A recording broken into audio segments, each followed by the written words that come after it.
Out of the way! No one escapes my sight!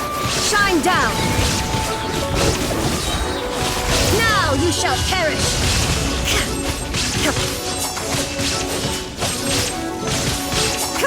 There is no escape!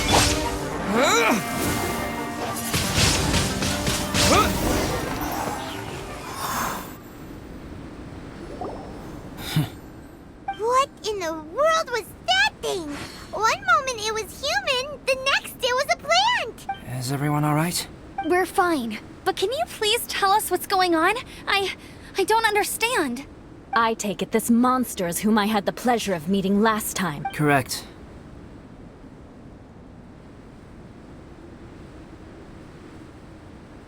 As you might have guessed, this is a mutated whopper flower.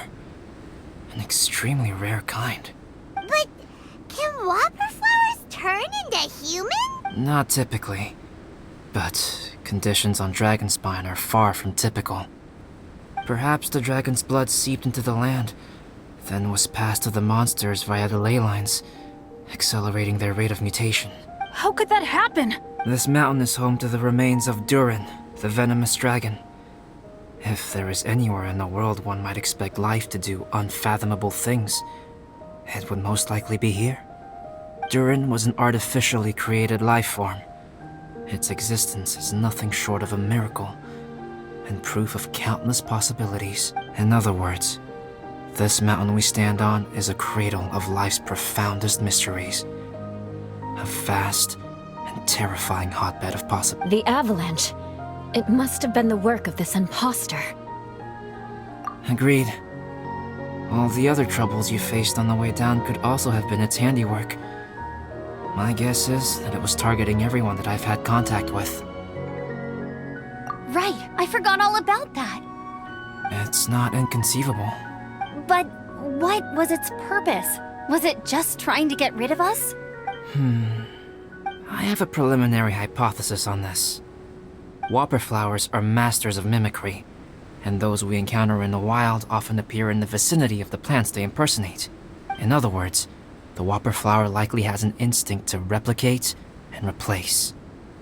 As a plant, it will disguise itself as another plant and infiltrate the group, hiding among them for cover. The plant being imitated has no way to detect or fight back against this behavior. But when it disguises itself as a human... It wanted to replace you and infiltrate our group? Yes. Maybe it created the avalanche to get rid of us. I predicted this eventuality, so I availed myself of the avalanche to hide and lure it out. It was watching us the whole time. And when it saw that I had disappeared, its instinct was to take my place. At that point, its disguise was complete, and its next move was to hunt its prey. Yes, that's exactly how whopper flowers operate. So when it approached and attacked Joel, what was that? A trial run? Perhaps. Or maybe it enjoyed posing as a human, and wanted to experience what it felt like to be human. We're fortunate to have discovered it in time. I think the Traveler was the first person other than Albedo to notice something was wrong. Traveler, how could you tell the real me and my imposter I want to know too. I had no idea the other guy was an imposter. They looked exactly the same to me. I see. It goes to show how difficult it is to impersonate a human. This mutant whopper flower tried its best to replicate the original exactly, but still managed to miss some details. Unbelievable. To think that Dragonspine creates such terrifying possibilities.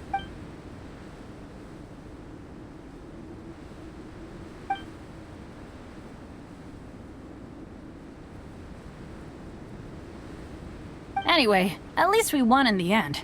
It looks like my method did work after all. I used up all the bad luck, and the good luck finally came through. About that, if you're referring to having fallen down the mountain and avoided injury, well, that's because I was secretly protecting you. Huh? Well, that still counts as good luck to me. Yes, that's not an unreasonable way of looking at it. Okay. We've been delayed long enough. Yeah, let's go!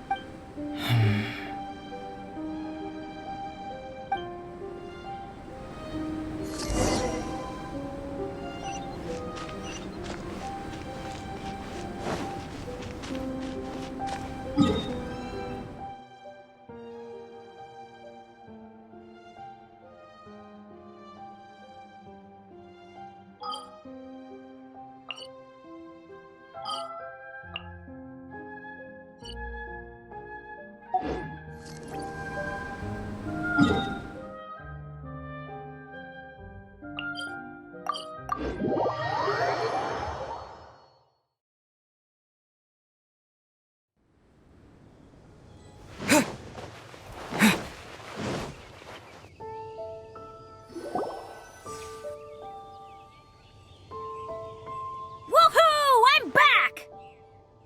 Cyrus doesn't seem to be here. He must have headed up the mountain. Amber, are you feeling better? Yep, all good now. Nothing to worry about. I don't know what I'd do without you guys. If not for you, I'd probably still be locked up in that cage. I really want to thank you all properly, but I can't think how at the moment. Huh? You must be pretty used to being on the receiving end of people's kindness by now, though, surely. You probably need it often enough given your situation. Come on, don't put it like that. Sure, plenty of people have shown me kindness before, but that doesn't mean I will ever take it for granted. No matter how many times people help me out in life, I will never forget any of them. Well, instead of repaying those who helped you, perhaps you could help others yourself. Everyone meets others in need from time to time. By choosing to be there for them, you're passing the kindness you received onto others. Yep, you're right. That's what I've always tried to do, and will always continue to do. Right. And when Cyrus gets back, I'll find some way to help. This has been quite an eventful day. Yeah, it has. It's really hit me how tired I am now that I've started to relax. I need to rest. Everyone, please excuse me for a while. Yeah, I need to get some water and maybe a piece of fruit. Once I'm rested up, I need to get back to being an Well, it looks like the curse of the mountaineers who couldn't get off the mountain is finally broken. Feels like an action-packed chapter has come to a close. Shall we find somewhere to rest and chat too? Why not? Then, please, come with... You sensed something too, didn't you? Huh? Are you going back to your camp again? Okay. Good. Shall we set up?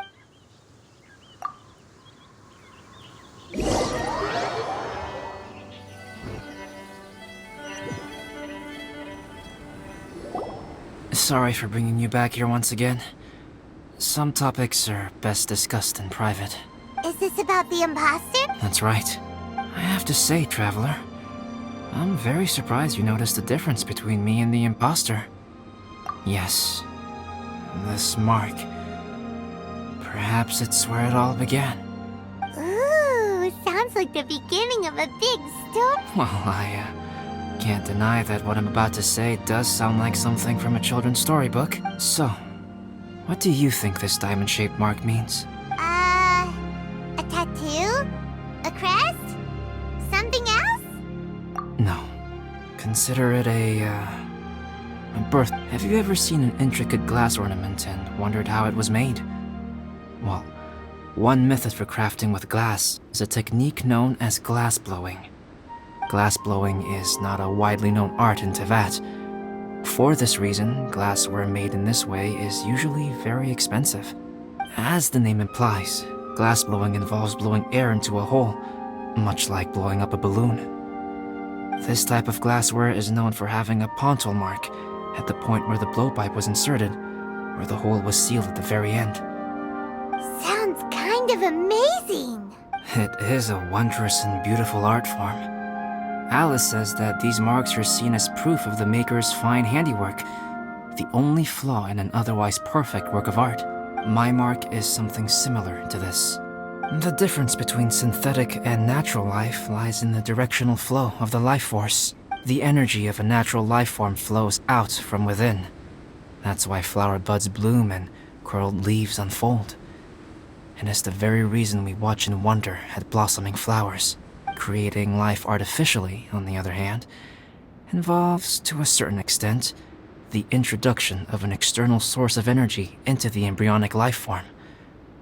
when the hole where the life force was infused is sealed at the end, the alchemical substance drips and spreads out in all directions, resulting in this rather ingenious diamond shape. Wow! So that's where it came from. This mark is a sign of my artificial origins, and proof of my imperfection as a human. I presume that the impostor intentionally avoided replicating this mark, so as not to become less than perfect himself.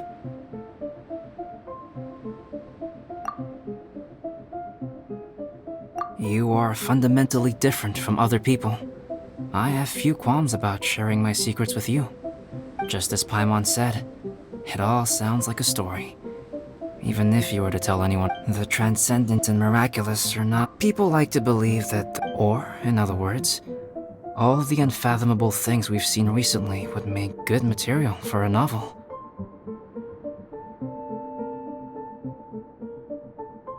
I have friends who write novels.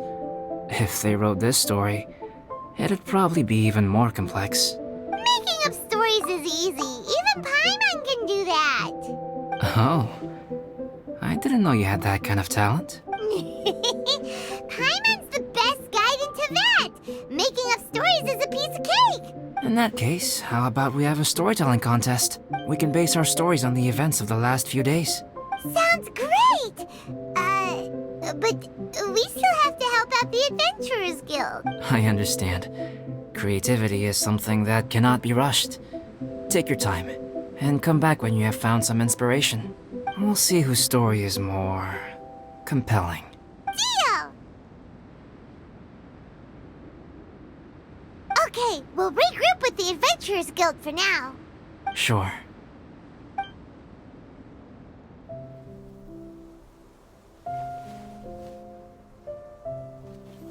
My story.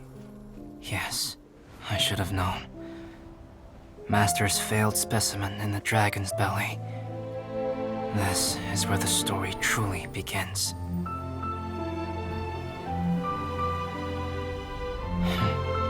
If we switched places, if you were the survivor, then as the abandoned experiment, the failure of the primordial human project, I'd want to replace you too. I would replicate your appearance, study your alchemy, and create miraculous life forms to divert your attention. I would wait for the right moment, then dispose of you and the Traveler, the sole person to have known your secret. And then, I could finally experience the joy of being brought into the world.